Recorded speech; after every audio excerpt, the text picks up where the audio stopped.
कुछ लोगों में अच्छे बुरे की समझ नहीं होती है। चलिए शुरू करते हैं एक नई कहानी। मेरा नौकर हर वक्त अपनी बीवी से लड़ता रहता था। मैं उन दोनों को समझाने जाती तो मुझे चुप कर देता और अपनी बीवी की बात मानता।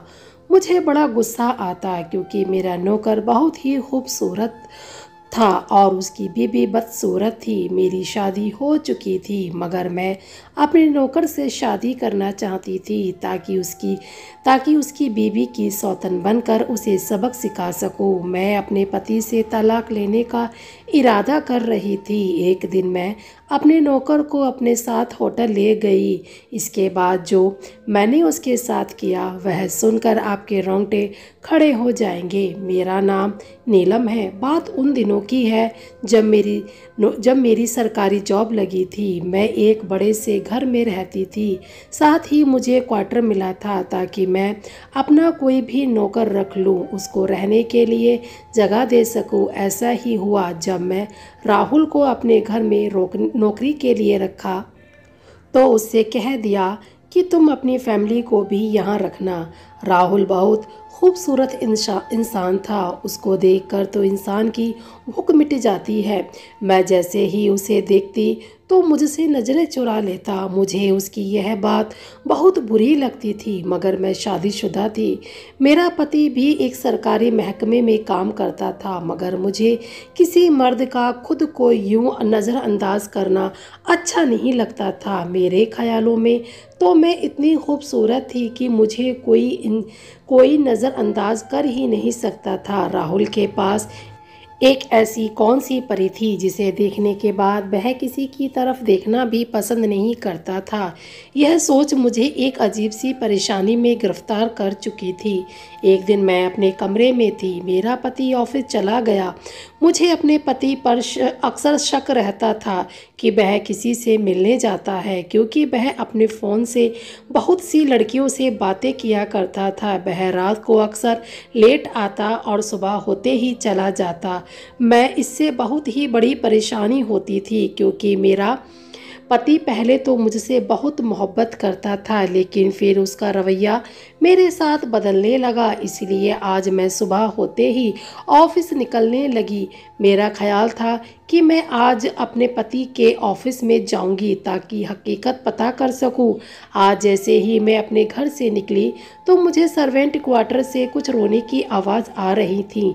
मैं अपना सारा मतलब भूलकर सर्वेंट क्वार्टर की तरफ दौड़ी। देखूं तो सही क्या बात है। जैसे ही पहुंची तो राहुल अपनी बीवी से लड़ रहा था मगर मुझे देखकर चुप हो गया और अपनी बीवी की तारीफ करने लगा। वह दोनों मियाँ बीवी मुझे देखकर खड़े हो गए और बोले, माफ़ कीजिएगा मालकिन, हम दोनों ऐसे ही लड़ते रहते हैं मगर हम दोनों में मोहब्बत बहुत है। बस माफ़ कर देना, ऐसा दोबारा नहीं होगा। यह बात हंसने के अंदाज में कही जबकि वह और उसकी बीवी दोनों सर झुकाए खड़े थे। मैंने देखा दोनों के साथ खुला हुआ था, बाकी वह काफ़ी देर से किसी बात पर झगड़ा कर रहे थे। मैं उसकी बीवी को समझाने लगी तो राहुल कहने लगा, मेरी पत्नी बहुत अच्छी है, इसका कोई कसूर नहीं। खैर कोई बात नहीं क्योंकि मुझे उन दोनों पर यकीन हो गया था और मुझे उसकी बीवी से जलन भी होने लगी थी क्योंकि राहुल इतना खूबसूरत था। उसकी पत्नी मामूली शक्ल और सूरत की लड़की थी, किसी तौर पर राहुल के काबिल नहीं थी। मेरा पति भी मेरी खूबसूरती के बावजूद भी बाहर औरतों के साथ चक्कर में पड़ा रहता था और राहुल की बीबी जो मामूली होकर भी इतने हसीन इंसान के साथ अपनी ज़िंदगी गुजार रही थी। मैंने दिल में सोच लिया था कि मैं राहुल को अपना बना के रहूँगी, उसकी बीवी की सौतन बनकर उसे मज़ा चखाऊंगी। मेरा पति भी तो यही सब कुछ कर रहा है और जब औरत अपने पति की बेवफाई का बदला लेने पर आती है तो वह अपनी हया और इज्जत को भूल जाती है। मैं भी ऐसा ही कर रही थी। मैं राहुल से इस तरह की कोई बात नहीं की। फिर सारा दिन वह मेरे दिमाग में रहा। वापसी आते हुए मैं कुछ फल वगैरह के लिए सोच लिया। आज राहुल के क्वार्टर में कुछ फल दे आऊँगी, इससे ज़रूर वह मेरी तरफ मुड़कर देखेगा या सोचेगा कि मालकिन मुझ पर क्यों मेहरबान हो रही हैं। मैंने 2000 के फ्रूट्स लिए और राहुल के क्वार्टर पहुंच गई। राहुल अपनी बेबी को कहा कि मालकिन से फल ले लो और दूर से ही मेरा शुक्रिया अदा किया। यह देखकर मेरे तन बदन में आग लग गई। अगले दिन सुबह होते ही मैंने उसकी बीबी को अपने पास सेवा में बुलाया। यह वही हसीना थी जिस पर राहुल दिल और जान से फिदा था। मैंने उसे अपने पास बुलाकर बातें पूछना शुरू किया। मैंने कहा, क्या तुम्हारा पति कभी तुम्हें दुख देता है या रुलाता है? वह बोली, नहीं मालकिन, ऐसा तो सवाल ही पैदा नहीं होता है।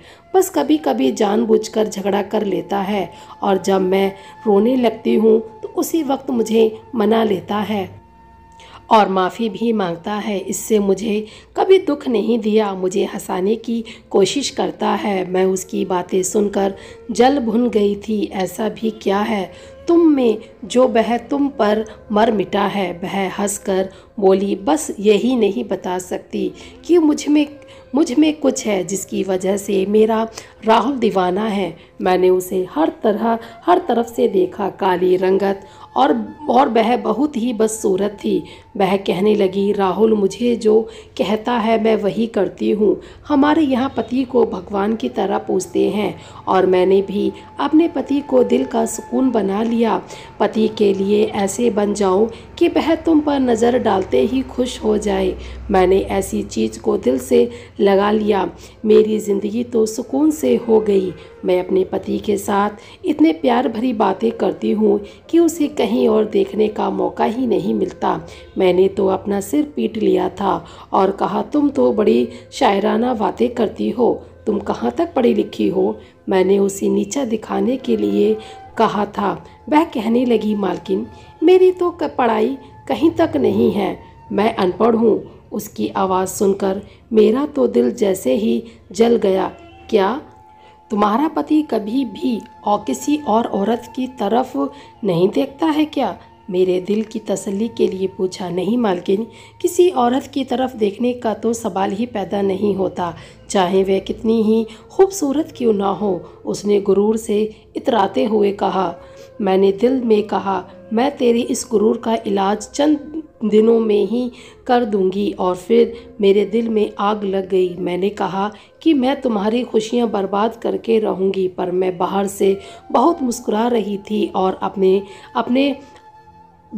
वह अपने घर चली गई। अगले दिन मैं गाड़ी निकाली और राहुल से कहा कि मेरे साथ बाहर चलो, मुझे ज़रूरी काम है। कुछ गरीब औरतों को सिलाई मशीन देनी है। दरअसल मैं एक NGO के साथ भी काम करती थी जो विधवा और अनाथ औरतों को सिलाई मशीन पहुंचाते थे। वह कपड़ा सिलाई करके देती थी।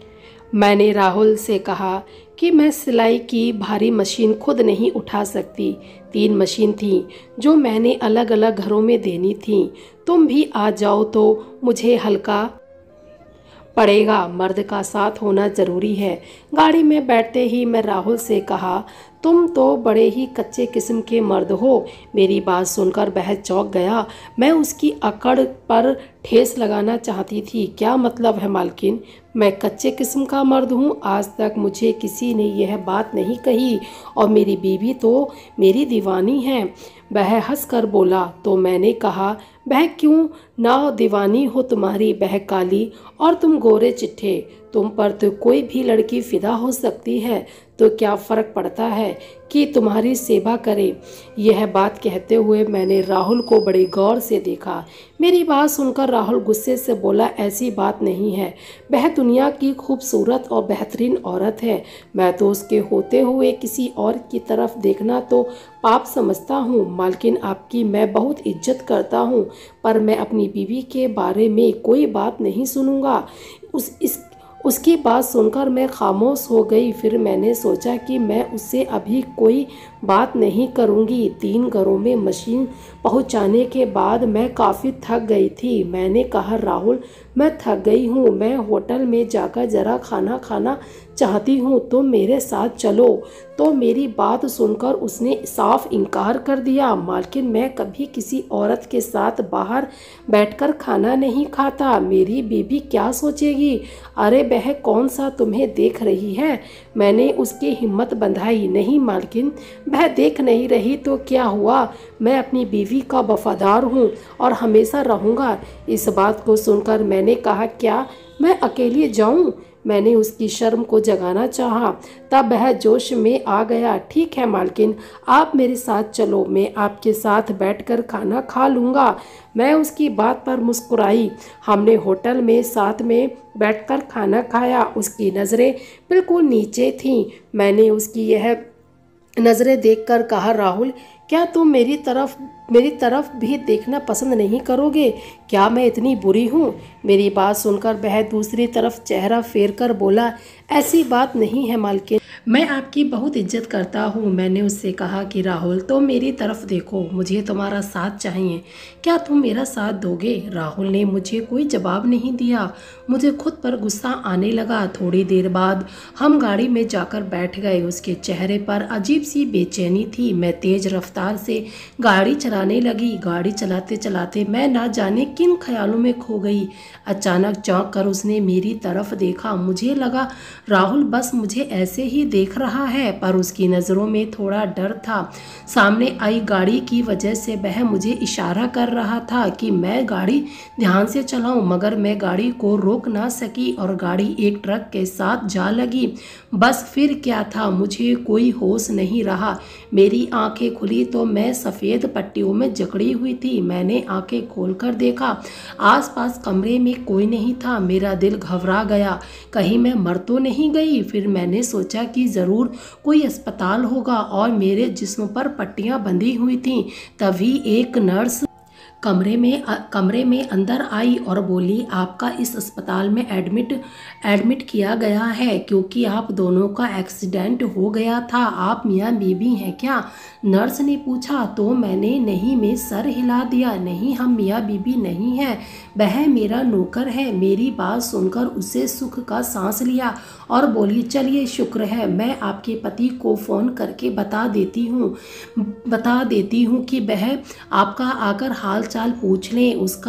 आप उनका नंबर मुझे बता देना। मैंने पति का नंबर दे दिया। मेरे पति को बुला लिया। मुझे राहुल का ख्याल आया, कहीं उसे कुछ ना हो गया हो। वह बेचारा तो मेरे साथ काम करवाने आया था। थोड़ी देर में मेरे पति भी आ गए। उन्होंने मुझे देखा तो अफसोस करने लगे। बोले, तुम आइंदा गाड़ी नहीं चलाओगी? मुझे तुम्हारी बहुत फिक्र हो रही थी। तुम्हारा नंबर भी लगातार बंद आ रहा था, वह इसलिए कि मेरा फ़ोन टूट गया था। बहरहाल मेरे पति ने काफ़ी सारी बातें की और मुझे घर ले जाने के लिए कहने लगे। जब मैंने कहा कि मैं सही हो जाऊंगी तो चलूंगी, तो वो हैरान रह गए और बोले, तुम्हारी तबीयत बहुत बेहतर है जिसे तुम अपने साथ लेकर आई थी। मैं उनके मुंह से राहुल का जिक्र सुनकर बेचैन हो गई। क्या हुआ? उस बेचारे की टांग टूट गई। वह एक टांग से अपाहिज हो गया है। चेहरे पर काफ़ी जख्म आए हैं क्योंकि उसने सीट बेल्ट नहीं पहनी हुई थी। लेकिन वह बेचारा तो अब किसी काम का नहीं रहा। ऊपर वाले ना जाने उसकी बीवी उसके साथ अब कैसे रहेगी या नहीं, यह कहकर मेरे पति ने मुझे बिस्तर से उठाया। मेरी एक जिद की वजह से उस बेचारे की टांग टूट गई थी। यह बात मुझे बहुत परेशान कर रही थी। हम लोग घर पहुँचे तो सबसे ज़्यादा फिक्र मुझे राहुल और उसकी बीवी की हो रही थी क्योंकि वह लोग हमारी जिम्मेदारी थे और अब उसके पास कोई नौकरी ना होगी तो वह क्या करेगा। मेरा पति तो मुफ्त में लोगों को एक पैसा भी नहीं देता था। राहुल को इसीलिए काम पर रखा हुआ था क्योंकि वह हमेशा काम पूरा करता था, कभी गलती बर्दाश्त नहीं करता था। इसलिए उससे रहम की उम्मीद रखना बिल्कुल बेकार था। खैर, राहुल को घर लाया गया और वह काफ़ी बेहतर हो चुका था। मैं उससे बात करना चाहती थी। तकरीबन मुझे 1 महीना लगा। मैं पूरी तरह से ठीक हो गई। राहुल के कमरे में चली गई। उसकी बीबी उसके पास बैठी थी। यह देखकर मैं हैरान रह गई। वह अब पहले से ज़्यादा अपने पति का ख्याल रख रही थी। उसे अच्छा अच्छा खाना बनाकर खिला रही थी। मैंने तो आज तक अपने पति का सर दबाना तो दूर की बात, उनकी बात का भी सही तरीके से जवाब तक नहीं दिया, पर फिर भी वह मुझसे प्यार से पेश आता है। शायद राहुल की उम्र कम थी, इसलिए वह अपनी बीवी के बारे में जज्बाती था। मुझे देखकर बोला, मेरी बीवी मुझसे ज़्यादा दुखी है क्योंकि वह मुझसे प्यार करती है। मैंने कहा, खाली पेट तो मोहब्बत से भी दम नहीं भरता। अगर तुम्हें चाहिए तो अपना इलाज करवाओ, तो मुझसे तरीके से बात किया करो। फिर वह सर झुकाकर बोला, मालकिन आप जो कहेंगी मैं वही करूँगा, बस अपनी बीबी के लिए। राहुल, मैं तुम्हें अपनी ज़िंदगी में लाना चाहती हूँ। अगर तुम यह सोचते हो कि तुम इस तरह से ज़िंदगी गुजार लोगे तो तुम्हारी गलत फहमी है। तुम्हारा एक छोटा बच्चा है, तुम लोग कहाँ जाओगे? मैं तुम्हारी टांग का इलाज तो करवा सकती हूँ, पर इसकी एक शर्त है। राहुल ने मुझे अजीब नज़रों से देखा और पूछा, क्या शर्त है मालकिन? उसकी इस बात पर मुझे गुस्सा आ गया। दोबारा मालकिन मत कहना मुझे। सच मैं तुम्हें अभी नहीं बता सकती हूँ। मैंने यह कहकर उसके सामने कागज रख दिया और कहा, इस पर साइन करो।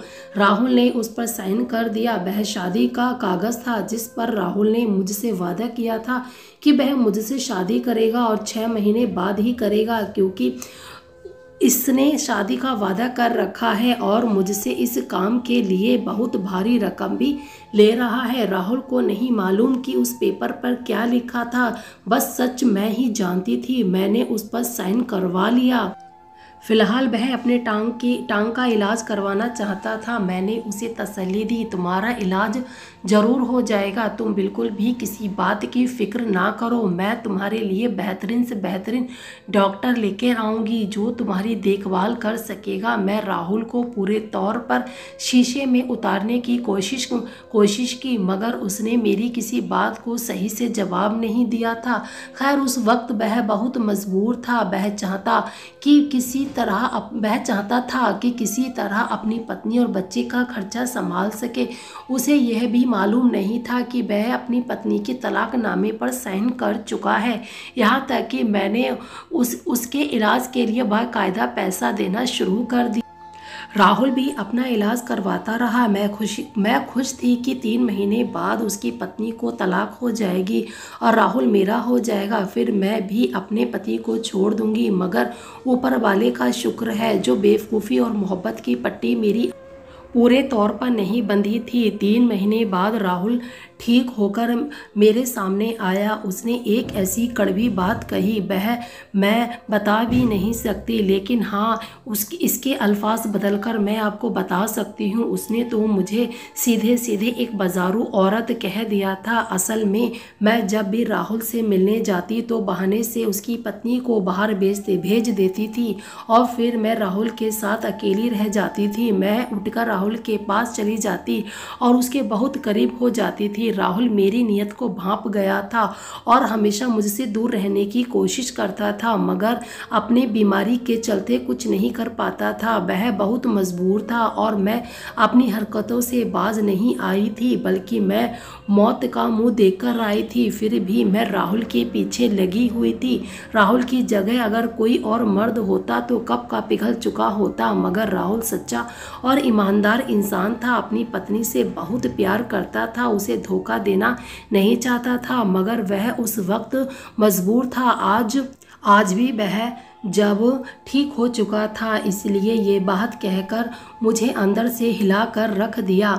उसने सारी ज़िंदगी जेल भिजवा सकती थी, इस पर कोई इल्ज़ाम लगाकर इसे पुलिस से भी पकड़वा सकती थी, मगर मैंने ऐसा नहीं किया था क्योंकि उसकी बात का मुझ पर बहुत असर हुआ था। मैं खुद कसूरवार थी, इसलिए वह खामोशी से बातें सुनती रही। वह कहने लगा, तुम जैसी औरतें कभी अपना घर नहीं बसा सकती हैं। वह अपने पति से खुश भी नहीं होती है, चाहे पति तुम्हारे लिए अपनी जान क्यों ना दे दे। मेरी बीवी जैसा हसीन तो इस दुनिया में कोई भी नहीं है। मैंने कहा तुमसे चाहती क्या थी मैं तो तुमसे शादी करना चाहती थी, तुम्हें किसी गलत चीज़ के लिए नहीं कहा था। हाँ, मैं हसीन और खूबसूरत हूँ तो मेरा क्या कसूर, मेरा पति आम सूरत का है। मैं तुम्हें अपने पति के रूप में देखना चाहती थी, पर तुमने तो मुझे बहुत ही गिरा हुआ समझ लिया। मुझे उसके छोटे बच्चे और उसकी बीवी का ख्याल ना होता तो मैं अपने पति से कहकर राहुल की वह हालत करवाती कि वह सारी जिंदगी याद रखता, पर मुझे ऊपर वाले का भी डर आ गया। मैंने सोचा कि गलती मेरी भी तो है, मैंने हादसा समझकर यह सब कुछ भुला दिया। जो कुछ हुआ मेरे नसीब में लिखा था। राहुल की उन बातों को सोचकर मैं आज तक सुकून से नहीं सो पाई। मुझे उसकी कड़वी बातें याद आती हैं। तुम एक बाजारू औरत हो, तुम कभी खुश नहीं रह सकती, अपने पति को धोखा दे सकती हो, तो मुझे क्यों नहीं। इसके बाद राहुल अपनी बीवी को लेकर दूसरे शहर चला गया। सच में मैंने अपने स्वार्थ के लिए राहुल के साथ गलत किया। किसी ने सच कहा है कि दूसरे का घर उजाड़कर अपना घर नहीं बसा सकते। हेलो दोस्तों, अगर स्टोरी थोड़ी सी अच्छी लगी हो तो प्लीज़ वीडियो को लाइक कर देना। Bye bye, take care.